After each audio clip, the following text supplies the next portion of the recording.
जय स्वामी लीलाशाह जय राम जी की। कैसे हैं आप लोग? जैसे कि आपको पता है, हम नित्यपति स्वामी लीलाशाह दर्शन का पाठ किया करते हैं। आज उसी कड़ी में 245वां एपिसोड, ये 5 नवंबर 1966 शिवबाग अजमेर में किया गया स्वामी लीलाशाह महाराज का प्रवचन है। टॉपिक है ज्ञान व भक्ति।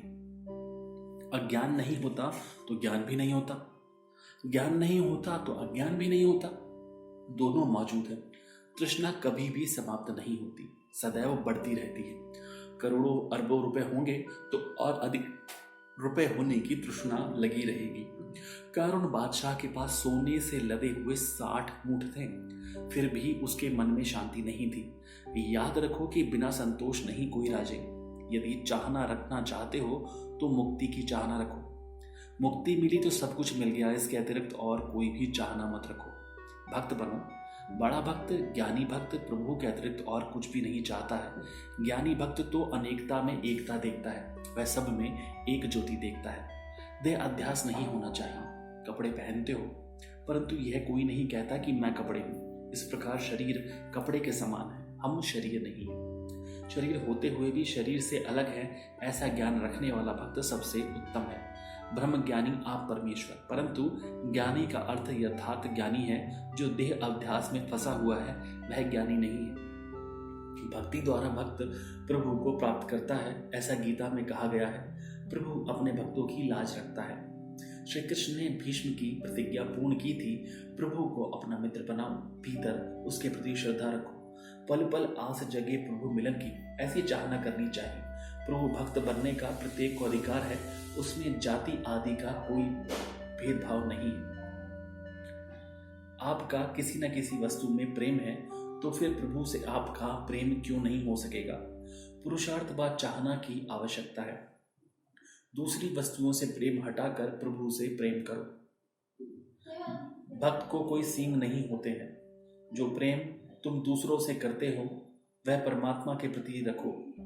प्रभु भक्ति से मन की मलिनता दूर हो जाएगी। अर्जुन को श्री कृष्ण ने कहा था कि अभ्यास व वैराग्य द्वारा मन को वश में किया जा सकता है। गीता पढ़ते हो परंतु उस पर मनन व निधिध्यासन नहीं करते हो। उठते बैठते सदैव प्रभु को याद करो तो काम क्रोध आदि विकार नष्ट हो जाएंगे। यह अभ्यास है। बुरे संग, बुरे संकल्पों व बुरे कार्यों से दूर रहो। प्रभु की आज्ञा का उल्लंघन मत करो। विषयों को जहर के समान मत समझो। खुद को जीते जी मुक्त बनो। प्रभु से और कुछ मत मांगो, सिर्फ उसकी भक्ति मांगो। जीवन मुक्ति प्राप्त करो। अपने आप को पहचानो। हम तो असंग स्वरूप सतचित आनंद स्वरूप आत्मा है। इस आत्मा के अतिरिक्त दूसरा कुछ नहीं है। यह वेदांत की शिक्षा है। 6 दर्शनों में वेदांत दर्शन उत्तम है। वह वेदांत दर्शन वास्तविक बात हमें बताता है कि आत्मा परमात्मा के अतिरिक्त दूसरा कुछ भी सत्य नहीं है। उसका मनन करो। याद रखो कि आप आत्मा हो, शरीर नहीं हो। क्षेत्र नहीं हो, क्षेत्रज्ञ हो। मन, बुद्धि, प्राण, शरीर आदि आप नहीं हो। यह आपने हजारों बार सुना है, परंतु ऐसा परिपक्व विचार नहीं है। हजारों घड़े हैं जिनमें आकाश है, परंतु आकाश का उनसे कोई संबंध नहीं है। आकाश एक ही है, सर्वव्यापक है।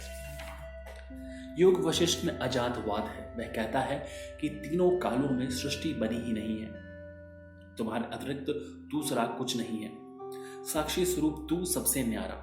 उठो, जागो तथा निश्चय करो कि मुझ आत्मा के अतिरिक्त दूसरा कुछ नहीं है। चलते हैं बादल, परंतु ऐसा प्रतीत होता है मानो चांद चल रहा हो। यह उल्टी समझ है। सभी पदार्थ चेतन का सहारा लेकर सब कुछ कर रहे हैं। मन बहुत शैतान है, उसे वश में करो।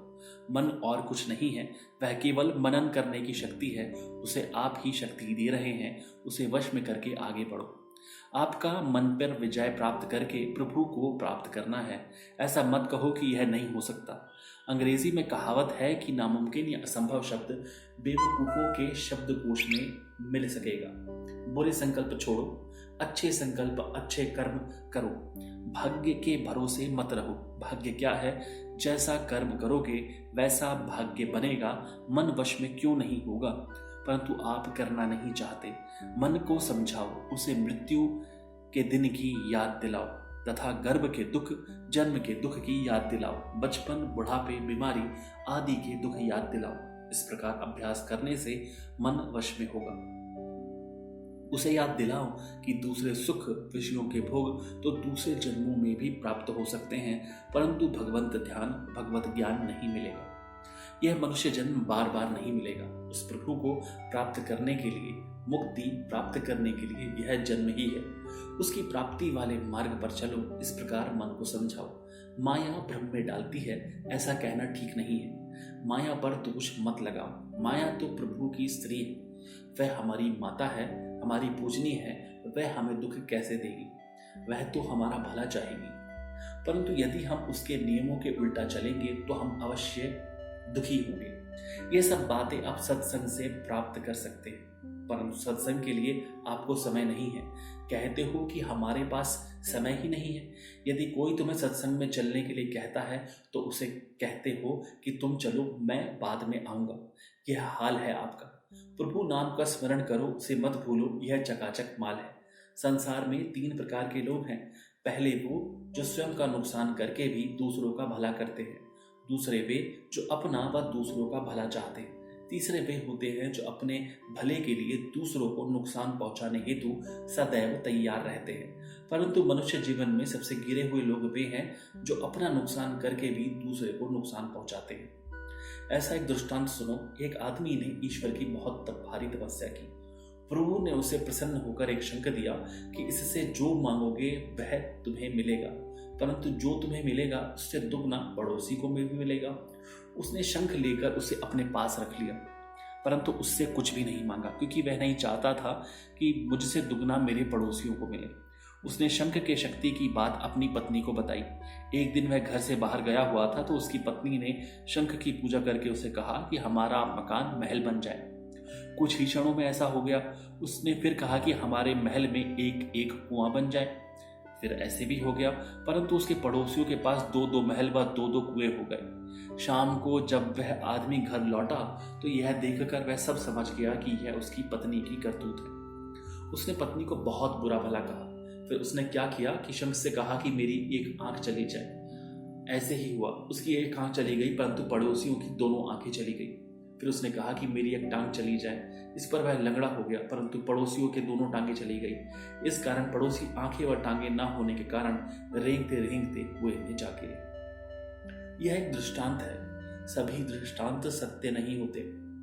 हमें उसके अर्थ को समझना चाहिए। अर्थात इस दुनिया में ऐसे दुष्ट इंसान भी हैं जो अपना नुकसान करते हुए भी दूसरों का नुकसान करना चाहते हैं। आप सत्पुरुष बनो, दैवी संपदा गुण ग्रहण करो। प्रभु के मार्ग की ओर जाएंगे तो आप में दैवी संपदा के गुण उत्पन्न होंगे। ये गुण मुक्ति के साधन है। श्री कृष्ण के मुख से निकले गीता के 16वें अध्याय में इनका वर्णन किया हुआ है। गीता मुक्ति का मार्ग बताती है। उसमें सूत्र रूप में सब कुछ बताया हुआ है। स्वास्थ्य के बारे में भी उसमें बताया गया है कि सही सही आहार व व्यवहार करो। गीता जैसा दूसरा कोई ग्रंथ नहीं है। दूसरों का भला करो तो आपका भी भला होगा। कर भला तो होवे भला। सत्संग करोगे तो आप पर सत्य विचारों का प्रभाव पड़ेगा। अपने अपने कर्तव्य का पालन करें। पत्नी अपना कर्तव्य निभाए, परंतु पति को भी अपना कर्तव्य पालन करना चाहिए। पत्नी केवल विषय भोग के लिए नहीं है। पत्नी अर्धांगिनी होती है, धर्म पत्नी है। श्रुति कहती है कि उसकी रक्षा करो, धर्म अनुसार व्यवहार करो। पराई स्त्री को माता व बहन समझो। खूबसूरत स्त्री देखो तो उसे माता समझो। दूसरों में दोष मत देखो, किसी की भी निंदा मत करो। सुधार व भलाई की भावना धारण करो। अपने अवगुण तथा दूसरों के गुण देखने चाहिए। दूसरों के अच्छे गुण चुनाने चाहिए। सेवा को अपना धर्म समझना चाहिए। ईश्वर हमें सद्बुद्धि देवे कि हम अपने अपने कर्तव्य का पालन करें।